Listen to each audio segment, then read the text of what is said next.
नमः शिवाय। हर हर महादेव। आज की इस वीडियो में हम बात करेंगे कि जन्म जन्मांतर से रूठी हुई लक्ष्मी को कैसे मनाएं। अगर लक्ष्मी माता रूठ जाए तो फिर जीवन की सारी सुख सुविधा, अन्न धन और मन की शांति सब छिन जाती है। जन्म जन्मांतर की रूठी हुई लक्ष्मी को ऐतरेय ने कैसे मनाया था? दरिद्रता दूर करने का तरीका। पौराणिक काल की बात है। बहुत सारे मुनि सभी पापों से छुटकारा और दरिद्रता को हमेशा के लिए जड़ से खत्म करने का सरल सटीक उपाय ढूंढने में लगे थे। ढूंढते ढूंढते उन्हें कई उपाय मिले, पर इन उपायों में से ऐसा कौन सा है जो आजमाया हुआ सबसे बेहतर और निश्चित प्रभाव देने वाला है? ये जानने के लिए बहुत सारे ऋषि इकट्ठा हो गए। श्री सूत जी महाराज के पास जा पहुंचे।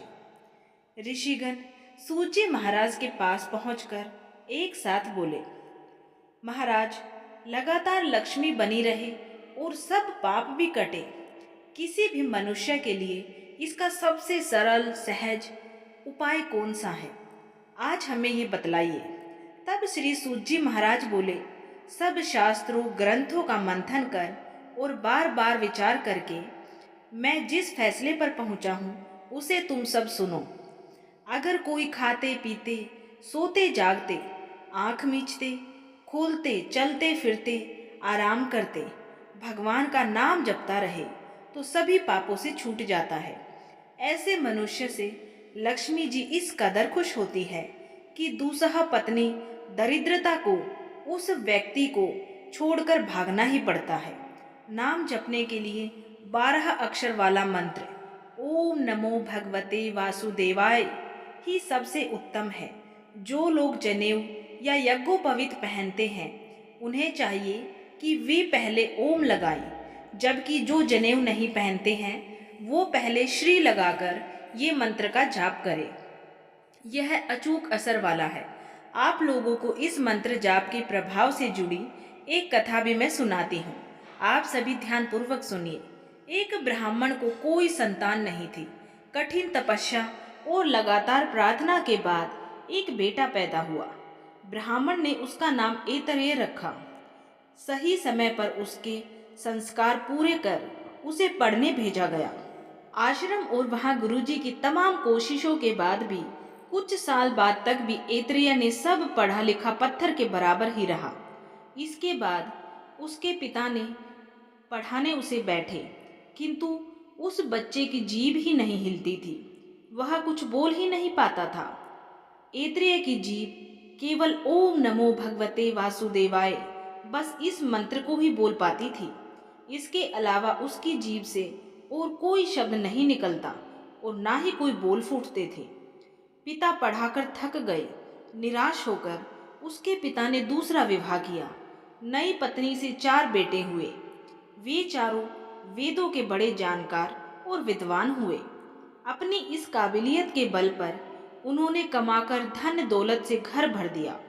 ब्राह्मण की दूसरी पत्नी और उन चारों की माता बहुत प्रसन्न रहती थी, किंतु ऐतरेय की माता दुख में डूबी रहती थी। एक दिन उन्होंने ऐतरेय से कहा, बेटा, तुम्हारे और भाई वेद वेदांग के विद्वान हैं। उनकी कमाई से उनकी माता को कितना सुख है। बेटा, एक मैं अभागिन हूँ, तुम मेरे बेटे हो, प्यारे हो, पर तुमसे मुझे अब तक कोई सुख नहीं मिला है। मुझे हरदम नीचा ही दिखना पड़ता है। इस जीवन में तो मेरा मर जाना ही अच्छा है। उनके चलते माता को इतना दुख है और वे उनके अनपढ़ होने से इतनी निराश है। ऐतरेय ने ये पहली बार जाना। माता को ढाढ़स बंधाते हुए ऐतरेय ने कहा, आज ही मैं तुम्हारे लिए बहुत सा धन ले आऊँगा। इतना कहकर ऐतरेय एक यज्ञ मंडल में चले गए। जाने क्या हुआ कि ऐतरेय के यज्ञ मंडल में पहुँचते ही वेदी के पास बैठे यज्ञ करते वैदिक यज्ञ के मंत्र ही भूल गए। उन्हें एक भी मंत्र याद नहीं आ रहा था। वे सभी बहुत असमंजस में पड़ गए कि ये क्या हुआ। ऐतरेय ने वहां पहुंचकर उनसे कुछ पूछना चाहा तो हमेशा की तरह ही मुंह से ओम नमो भगवते वासुदेवाय मंत्र का साफ उच्चारण गूंज उठा। ये सुनते ही वैदिकों को न सिर्फ मंत्र याद आ गए, बल्कि उनके मुख से ठीक ठीक उच्चारण होने लगा। यज्ञ करने वालों के मन में ऐतरेय के लिए श्रद्धा उमड़ पड़ी। आज ये न होते तो सारी तैयारी बेकार हो जाती और हंसी बन जाती वो अलग से। जरूर ईश्वर के भेजे ये बड़े ही महात्मा है। उन लोगों ने ऐतरेय को प्रणाम किया और विधि विधान के साथ उनकी पूजा की। जल्द ही उन्हें पूजने वालों की भी भारी संख्या हो गई। मौजूद लोग तो क्या, यज्ञ करने कराने वाले पंडित, ऋषि मुनि सबने बढ़िया चढ़ावे के साथ उनका पूजन किया। पूर्ण आहुति के बाद यज्ञ समाप्त हुआ तो सोना, हीरे, जवाहरात आदि से ऐतरेय का स्वागत किया गया। जमीन, गाय और दूसरे दानों की तो कोई गिनती ही न थी। ऐतरेय ने सब धन अपनी माता के चरणों में झोले में डाल दिया। देवताओं द्वारा बरसाए गए फूलों से सारा वातावरण सुगंधित हो उठा। ऐतरेय के पूर्व जन्म के सारे पाप कट गए और जीवन भर लक्ष्मी की कृपा बनी रही। 12 अक्षरों वाला ये द्वादशाक्षर मंत्र सचमुच जाप करना बहुत प्रभावशाली है। अब आप सुनिए पद्म पुराण की एक और बड़ी ही सुंदर कथा, जिसमें जन्म जन्मांतर से रूठी हुई माता लक्ष्मी को कैसे मनाया गया, उसका रहस्य पुराणों के सिद्धांतों, भगवान विष्णु के वचनों और माता लक्ष्मी के आशीर्वाद सहित बताया गया है। एक समय की बात है, मिथिला नगरी में बहुलाश्व नामक एक प्रसिद्ध राजा राज्य करते थे। वे धर्मात्मा, दयालु और सत्यप्रिय थे। उनके राज्य में किसी भी प्रकार का अन्याय नहीं होता था। प्रजा सुखी थी, वर्षा समय पर होती थी और चारों ओर समृद्धि ही समृद्धि दिखाई देती थी। परंतु समय के साथ धीरे धीरे राज्य में दरिद्रता और कलेश का वातावरण बनने लगा। राजकोष खाली होने लगे, अनाज के भंडार सूख गए, प्रजा में असंतोष फैल गया। राजा का हृदय बड़ा ही व्याकुल हो उठा। हर दिन राजा सोचते कि मैं तो धर्म का पालन करता हूँ, दान भी देता हूँ, किसी का अहित भी नहीं करता हूँ, फिर भी माँ लक्ष्मी मुझसे क्यों रूठ गई है। राजा ने अपनी व्यथा से पीड़ित होकर जनकपुर के निकट विष्णु तीर्थ में जाकर तप करना शुरू कर दिया।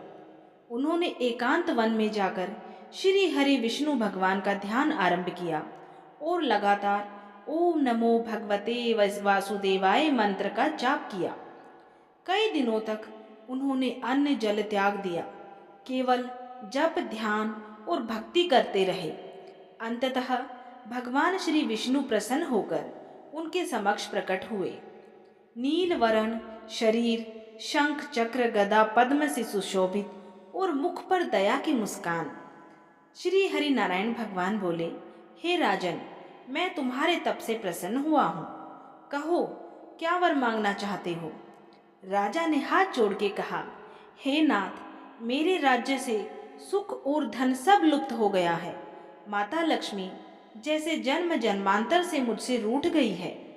मैंने कभी किसी का धन नहीं छीना और ना ही कभी कोई अधर्म किया है, फिर भी ये दैविक दरिद्रता क्यों मेरे भाग्य में आई। तब भगवान बोले, हे बहुलाश्व, यह केवल इस जन्म का ही नहीं, बल्कि तेरे पूर्व जन्मों के कर्मों का भी फल है।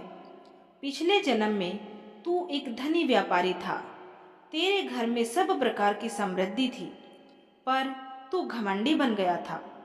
एक दिन एक भूखा ब्राह्मण तेरे द्वार पर भोजन मांगने आया और तूने उसे कठोर वचन कहकर अपने द्वार से भगा दिया। उस समय तेरे घर में माता लक्ष्मी विद्यमान थी। उन्होंने तेरी निष्ठुरता देखकर कहा, जहाँ करुणा नहीं वहाँ मैं नहीं रहती, और उसी क्षण वे तुझसे रूठ गई। इस जन्म में भी उनके दर्शन और कृपा तुझे तभी मिलेंगे जब तू उन्हें प्रेम, दया और भक्ति से पुनः ही वापस मनाएगा। राजा ने विनम्र होकर पूछा कि हे प्रभु, कृपा करके मुझे वो विधि बतलाइए जिससे कि मैं माता लक्ष्मी को पुनः ही प्रसन्न कर सकूं और वो प्रसन्न होकर मेरे घर वापस लौट आए। तब भगवान श्री विष्णु बोले, हे राजन, लक्ष्मी को मनाना कोई सरल कार्य नहीं है, परंतु जो उनकी प्रिय साधनाएं करता है उसके घर वे स्वयं आने को विवश हो जाती है। हर शुक्रवार को उनका व्रत रखो। प्रातःकाल स्नान करके शुद्ध वस्त्र धारण करो। उनके समक्ष चांदी या मिट्टी का कलश रखो जिसमें जल, दूध, चावल और सिक्के डले हो। उसके ऊपर एक नारियल और कमल पुष्प रखो। दीपक में शुद्ध घी डालकर ओम श्रीम ह्रीं क्लीं श्री सिद्ध लक्ष्मी नमः इस मंत्र का 108 बार जप करो। शाम के समय श्री सूक्त और कनक धारा स्तोत्र का पाठ करो। भोजन में केवल सात्विक आहार लो और गरीबों, ब्राह्मणों, कन्याओं को भोजन करवाओ। राजा ने पूरे मन से वही व्रत आरंभ किया। 12 शुक्रवार बीत गए। 12वें शुक्रवार की रात जब वे ध्यान में लीन थे, तब महल में स्वर्ण दीप्ति छा गई और सुगंधित पुष्पों की वर्षा होने लगी। राजा ने नेत्र खोले तो देखा कि माता महालक्ष्मी स्वयं प्रकट थी। उनका रूप अपार था। कमलासन पर विराजमान, हाथों में स्वर्ण कलश, पद्म और वर मुद्रा। संपूर्ण महल सुनहरी आभा से भर गया। राजा ने नतमस्तक होकर कहा कि हे माँ लक्ष्मी, क्या मैं इतना पापी था कि आप मुझसे जन्मों तक रूठ गई थी। माँ लक्ष्मी मुस्कुराई और बोली कि हे पुत्र, मैं रूठी नहीं थी, तू स्वयं मुझसे दूर चला गया था।